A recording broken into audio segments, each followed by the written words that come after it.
बांग्लादेश में अत्याचार के खिलाफ हिंदुओं में आक्रोश, सौंपा ज्ञापन। धौलपुर की प्रमुख खबर।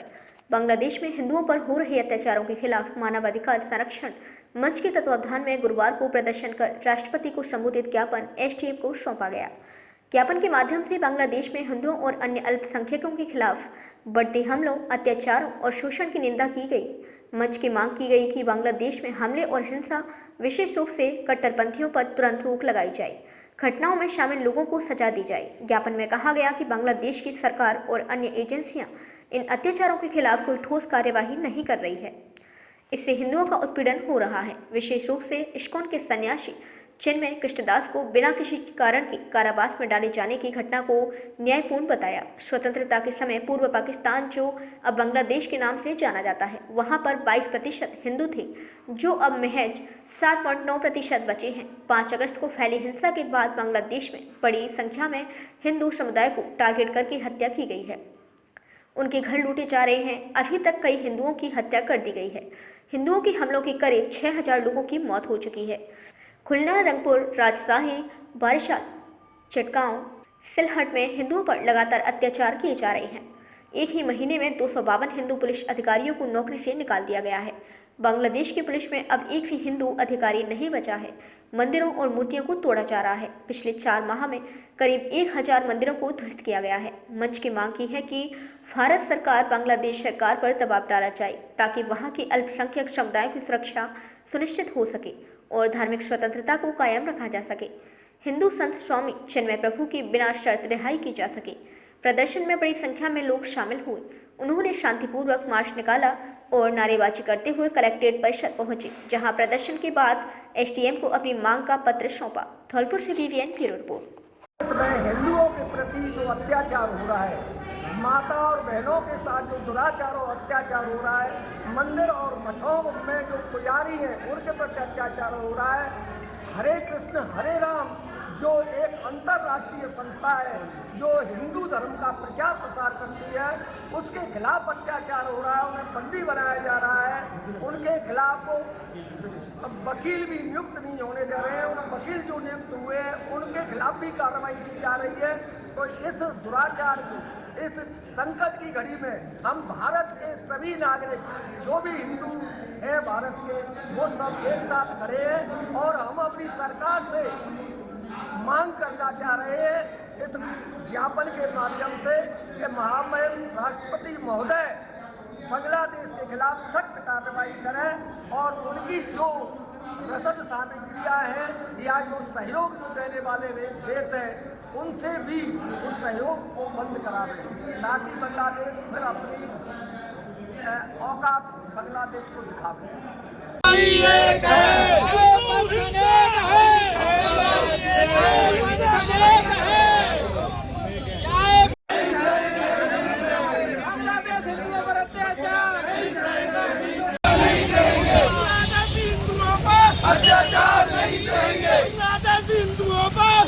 मेरा यही कहना है, जो बांग्लादेश में हिंदुओं के साथ अत्याचार हो रहा है, जो महिलाओं के साथ अत्याचार हो रहा है, आज भारत देश के सभी हिंदू संगठित हो गए हैं और ये अत्याचार हम नहीं सहेंगे।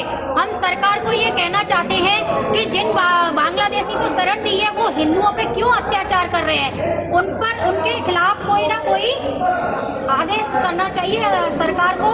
और हम सारे हिंदू मिलकर के इसके लिए आज धौलपुर में आवाज उठाई है। Thank you.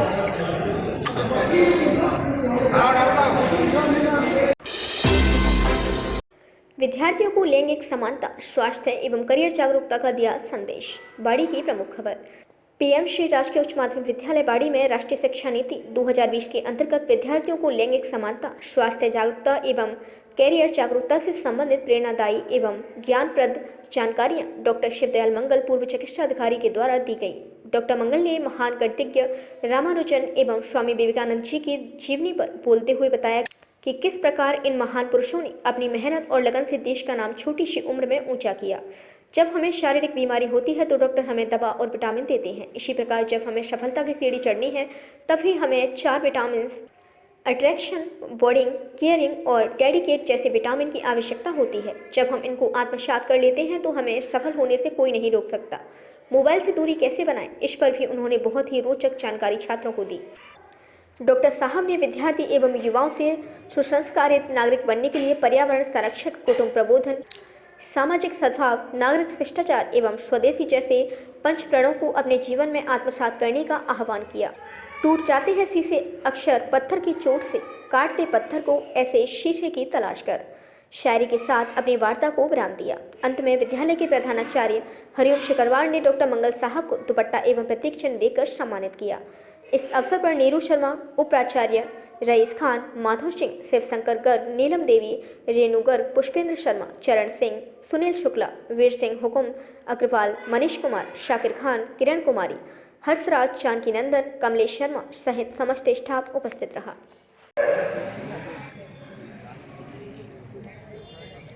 बड़ा अच्छा लगता है बचपन याद करना। आप भी जब बड़े होकर एक अच्छे नागरिक बनोगे, ये विटामिन ए है अटैचमेंट, और दूसरी vitamin B bonding. Nursery road पर जलभराव में आज पलटी लोडर गाड़ी, ड्राइवर गंभीर घायल। धौलपुर की प्रमुख खबर। नर्सरी रोड सन्निधि मंदिर के पास जहां पर पहले बच्चों से भरी बस पलटने से बाल बाल बची थी, वहीं पर आज एक लोडर गाड़ी पलटी। घटना में घायल ड्राइवर की हालत गंभीर बनी हुई है। प्रशासन को मुस्कान फाउंडेशन ने कई बार पत्र भेजा है, परंतु आज तक कोई कार्यवाही नहीं की गई है। जिला कलेक्टर को भी इस घटना से कराया अवगत। ड्राइवर को आगरा रेफर किया है, जहाँ हालत बहुत नाजुक बताई जा रही है। आखिर यह कब तक चलेगा? आज बरसात को बंद हुए 2 माह से ज़्यादा हो गई, नगर परिषद द्वारा नहीं दिया जा रहा कोई ध्यान। फाउंडेशन के सचिव अमित यादव ने बताया कि ड्राइवर को अगर कोई नुकसान पहुंचता है तो दोषी प्रशासन के खिलाफ मुकदमा दर्ज किया जाएगा। वीवीएन ब्यूरो के लिए मनोहर सिंह चाहर की रिपोर्ट। मैं मुस्कान सोसाइटी से अमित यादव आम जन को सूचित करना चाहूँगा कि जहाँ पर बच्चों से भरी बस पलटने से बची थी, वहीं आज एक बड़ा हादसा फिर से हुआ है। आज एक सोलर प्लांट लगाने जा रही लोडिंग गाड़ी, जिसमें सोलर प्लांट का सामान भरा हुआ था, अचानक से उस गड्ढे में जाने से पलट गई। आज ड्राइवर की हालत गंभीर है। ड्राइवर को धौलपुर से आगरा रेफर कर दिया गया है। आगरा में उसकी हालत गंभीर बनी हुई है। जब तक मैं आपको ये सूचना दे रहा हूँ, मैंने जिला कलेक्टर महोदय को भी फोटो और इस चीज से अवगत कराया। मैंने कई बार जिला कलेक्टर महोदय से नगर परिषद के खिलाफ मुकदमा दर्ज करने की भी मांग की। मैंने मजिस्ट्रेट साहब से भी, जिला कलेक्टर, नगर परिषद आयुक्त को, जिला कलेक्टर महोदय को उसकी कार्रवाई के लिए लेटर लिखवाया, संज्ञान लिया गया।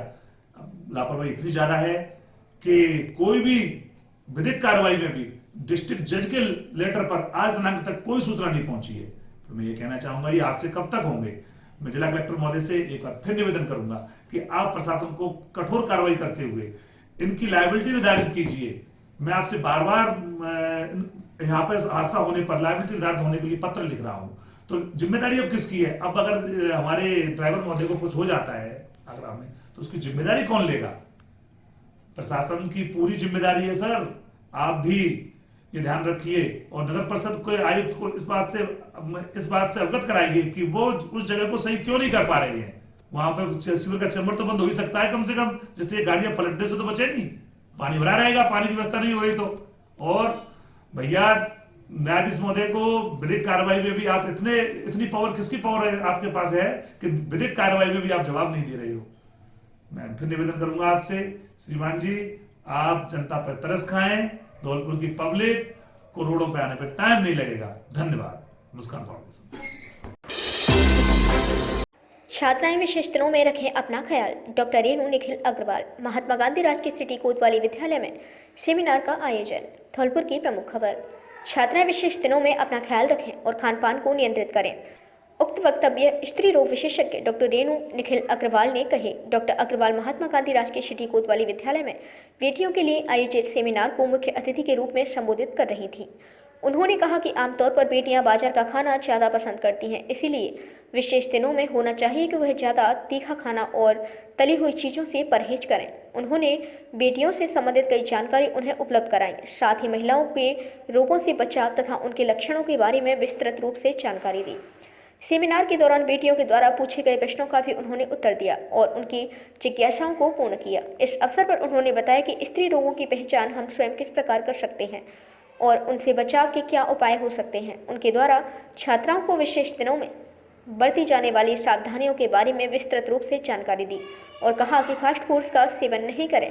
इस अवसर पर विद्यालय की प्रधानाचार्य रमन परमार ने विद्यालय परिवार की ओर से मुख्य वक्ता का माला पहनाकर सम्मान किया तथा विद्यालय परिवार की ओर से उन्हें स्मृति चिन्ह भेंट किया गया। कार्यक्रम का संचालन पूर्णिमा शर्मा द्वारा किया गया। इस अवसर पर मिथिलेश ठाकरे, किरण, संतोष माथुर, गीता शर्मा, सुनीता शर्मा, अंजलि जैन, राजीव तोमर व शारीरिक शिक्षक अजय बघेल मुख्य रूप से उपस्थित थे। धौलपुर से बीबीएन ब्यूरो के लिए रंजीत दिवाकर की रिपोर्ट। उनमें और जिनके बच्चे होते नहीं है उनमें ब्रेस्ट कैंसर की संभावना in comparison to fertile female ज्यादा होती है और जेनेटिक कॉज भी होता है। BRCA जीन एक होता है जो मदर से, मौसी से, अपने मैटरनल साइड से ट्रांसफर होता है, उनमें ये ज्यादा संभावना होती है। ब्रेस्ट कैंसर कैसे ट्रीटमेंट हो जाता है और आगे सर्वाइवल रेट बहुत ज्यादा अच्छी है, लेकिन आप टाइमली पता लगा लोगे तो उसमें कोई बहुत ज्यादा ट्रीटमेंट नहीं लेना पड़ता, एक छोटी सी सर्जरी होती है। छात्राओं ने किया भारतीय मानक ब्यूरो का शैक्षिक भ्रमण। सरमथुरा की प्रमुख खबर। स्थानीय राजकीय बालिका उच्च माध्यमिक विद्यालय सरमथुरा की लगभग 40 छात्राओं ने भारतीय मानक ब्यूरो द्वारा आयोजित शैक्षिक भ्रमण पर धौलपुर स्थित अमूल दुग्ध संयंत्र का भ्रमण किया, जिसमें छात्राओं को दुग्ध संयंत्र के टेक्निकल हेड दीपक राजावत ने दूध की पैकिंग सहित पाउडर बनाने और इसी मानकों का ध्यान रखना जैसी जानकारी प्रदान की। माइक्रोबायोलॉजी की हेड पूजा शर्मा ने दूध की गुणवत्ता हेतु अपनाए जाने वाले तकनीकी बारीकियों की जानकारी दी। छात्राओं को यह भ्रमण भारतीय मानक ब्यूरो की ओर से विभिन्न क्षेत्रों में स्थापित भारतीय मानकों के बारे में जानकारी देते हुए कराया गया था। इसी भ्रमण में जिले के श्रेष्ठ विद्यालयों में शामिल PMC शेरपुर का भी भ्रमण किया, जहां छात्राओं का स्टाफ सहित तिलक लगाकर स्वागत किया गया और स्थानीय विद्यालय की कक्षा 10वीं की टॉपर छात्रा का सम्मान किया। साथ ही सभी छात्राओं को विशेष दावत भी दी। भ्रमण में रंजित मीना, श्वेता दीक्षित, मंजू मीना के साथ मानक दल प्रभारी विनोद श्रीमाल और राजू सेन रहे। सरमथुरा से राजेश कुशवाहा की रिपोर्ट।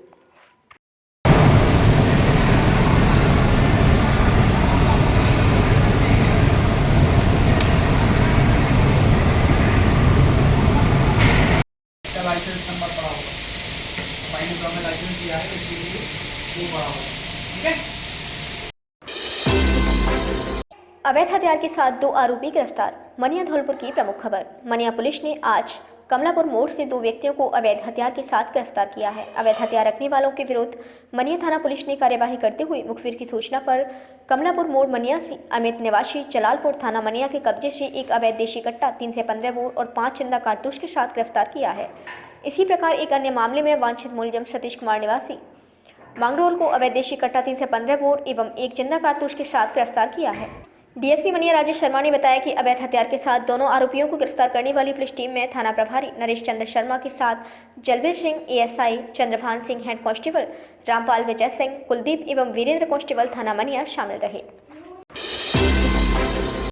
अवैध खनन के खिलाफ सदर थाना एवं DST टीम की संयुक्त कार्यवाही। धौलपुर की प्रमुख खबर। SP सुमित महिड़ा के निर्देशन में अवैध खनन के खिलाफ धौलपुर सदर थाना पुलिस की लगातार कार्यवाही जारी है। इसके तहत आज DST टीम के साथ विष्णोता खनन क्षेत्र में कार्यवाही करते हुए चोरी छुपे खंड पत्थर को परिवहन करते हुए 3 खनन माफियाओं को गिरफ्तार कर अवैध खनन में लिप्त 3 ट्रैक्टर में ट्रॉली खंडा पत्थरों से भरे हुए को जब्त किया गया है। DSP धौलपुर मुनीश कुमार ने बताया कि अवैध खनन के आरोपियों रिंकू बघेल, फूरी सिंह बघेल एवं शेर सिंह चाट निवासी विष्णोदा थाना सदर धौलपुर को गिरफ्तार करने वाली पुलिस टीम में राम नरेश थाना प्रभारी थाना सदर धौलपुर, राजेंद्र प्रसाद ASI चौकी incharge Pachgaon, Arun Kumar head constable, Hemant, Ravikant constable थाना सदर एवं Ishwar Dayal head constable, DST प्रभारी दीनदयाल हेड कांस्टेबल, DST प्रभारी माखन हेड कांस्टेबल, गजेंद्र, कोमल, हजारीलाल, धर्मेंद्र, देवराज, नरेश, सुरेश एवं Dilip constable DST team Dholpur शामिल रहे। अभिभाषक संघ धौलपुर के चुनावों की हुई घोषणा। मुख्य चुनाव अधिकारी महेंद्र सिंह गुर्जर से सुने चुनाव प्रक्रिया की पूरी जानकारी। धौलपुर अभिभाषक संघ के चुनाव जो कि 13 दिसंबर को प्रस्तावित हैं, चुनावों की तारीख की घोषणा हो चुकी है। आज हम चुनाव अधिकारी महेंद्र सिंह गुर्जर जो मुख्य चुनाव अधिकारी हैं, उनसे चुनाव की प्रक्रिया के बारे में जानेंगे। महेंद्र सिंह जी। जी साहब। किस तारीख से जो फॉर्म है वो वितरित किए जा रहे हैं, किस तारीख को फॉर्म की वापसी की डेट है, ये सारी प्रक्रिया के चुनाव की जो प्रक्रिया है आप जरा हमें हमारे दर्शकों को बताएं। जी साहब, चुनाव 1200 से धौलपुर के 4 दिसंबर 2024 को अधिसूचना जारी की गई है। जो चुनाव की प्रक्रिया है वो 4 दिसंबर से लेके 13 दिसंबर तक पूर्ण हो जाएगी। आज 5 दिसंबर 2024 को फॉर्म लेने की तिथि थी। आज लोगों ने फॉर्म लिए हैं, कल भी फॉर्म लेंगे। सोमवार के दिन वापस कर सकते हैं और अंतिम सूची जारी कर दी जाएगी सोमवार के दिन। मंगलवार को विड्रॉ की तारीख है, जो वापस लेना चाहे वो ले सकते हैं। 13 तारीख को 8:30 बजे से लेकर 3:30 बजे तक मतदान होगा। उसी दिन देर शाम परिणाम की घोषणा कर दी जाएगी। शांतिपूर्ण मतदान होगा। बड़े ही सौहार्दपूर्ण भाव से पढ़े लिखे का चुनाव है। भाव बहुत अच्छा है, चुनाव में लोग रुचि ले रहे हैं। शांतिपूर्ण मतदान होगा साहब। सर, हम आपसे जानना चाहेंगे कि इस समय युवाओं में एक भ्रम बना हुआ है मतदान को लेकर, जिसमें यह बताया जा रहा है, एक आदेश भी है जो वायरल हो रहा है, तो उसमें यह बताया जा रहा है कि 2009 के बाद में जो वकील हैं, अभिभाषक हैं, अधिवक्ता हैं, वो उनको मतदान नहीं करने का अधिकार है। तो उसका भ्रम मतलब क्या है, वो उसका थोड़ा बताएं। इससे भ्रम को भी हमने दूर कर लिया। भ्रम नहीं था, ये बार काउंसिल राजस्थान के पत्र था। उस पत्र में यह कहा गया था कि 2 साल में जिन्होंने बीसीसीआई का पेपर पास नहीं किया है वो मतदान प्रक्रिया में भाग नहीं ले सकते हैं। लेकिन आज हमने राजस्थान बार एसोसिएशन के अध्यक्ष साहब से बात करके क्लियर कर लिया है, उनका लेटर हमें प्राप्त हो गया है। ये चुनाव 2 साल में जिन्होंने बीसीसीआई की परीक्षा पास नहीं की है वो चुनाव में प्रक्रिया में भाग ले सकते हैं, लेकिन मतदान कर सकते हैं, चुनाव नहीं लड़ सकते हैं। ये क्लियर हो गया है। वो मतदान से वंचित नहीं किए जाएंगे, उनको 2 साल में पास करना पड़ेगा। 2 साल की छूट दी गई है। आदि उनका पत्र हमें प्राप्त हुआ है सर। आज कुछ अधिवक्ताओं ने नामांकन करने के लिए कुछ फॉर्म वगैरह आपसे अभी से शुरुआत हो गई है? जी साहब, बहुत सारे अधिवक्ता हमसे यहाँ से फॉर्म लेके गए हैं। एक हमारे श्री राजेश शर्मा जी है, उन्होंने महासचिव के लिए आज आवेदन किया है। और भी लोग ले जा रहे हैं फॉर्म, तो बहुत ले जा रहे हैं लोग। उत्साह है लोगों में, युवा में उत्साह है। बुजुर्गों का आशीर्वाद मिल रहा है। चुनाव प्रक्रिया शांतिपूर्ण संपन्न होगी। साथियों, ये मुख्य चुनाव अधिकारी महेंद्र सिंह जी हैं। धन्यवाद महेंद्र सिंह जी, आपका बहुत बहुत धन्यवाद साहब। मोटरसाइकिल को 3 व्हीलर रिक्शा बनाने वालों के खिलाफ कार्यवाही। बाड़ी की प्रमुख खबर। जिले में अवैध रूप से मोटरसाइकिल रिक्शे धड़ल्ले से लोड लेकर दौड़ रहे हैं, जो कि यातायात व्यवस्था के लिए परेशानी बनते जा रहे हैं। इसको लेकर बाड़ी additional ASP EDF doctor Kamal Kumar ने आज स्वयं कार्यवाही की एवं मोटरसाइकिल रिक्शा चालक से पूछताछ कर कार्यवाही की। साथ ही additional SP doctor Kamal Kumar ने धौलपुर पुलिस को अवैध रूप से चल रहे मोटरसाइकिल रिक्शों को जब्त करने के आदेश दिए हैं। तो हमारी वीडियो पसंद आई हो तो लाइक, कमेंट व शेयर करें और ऐसी ही वीडियोस को देखने के लिए आप हमारे यूट्यूब चैनल BBN भव्य वसुंधरा न्यूज को सब्सक्राइब कर बेल आइकन को प्रेस करें।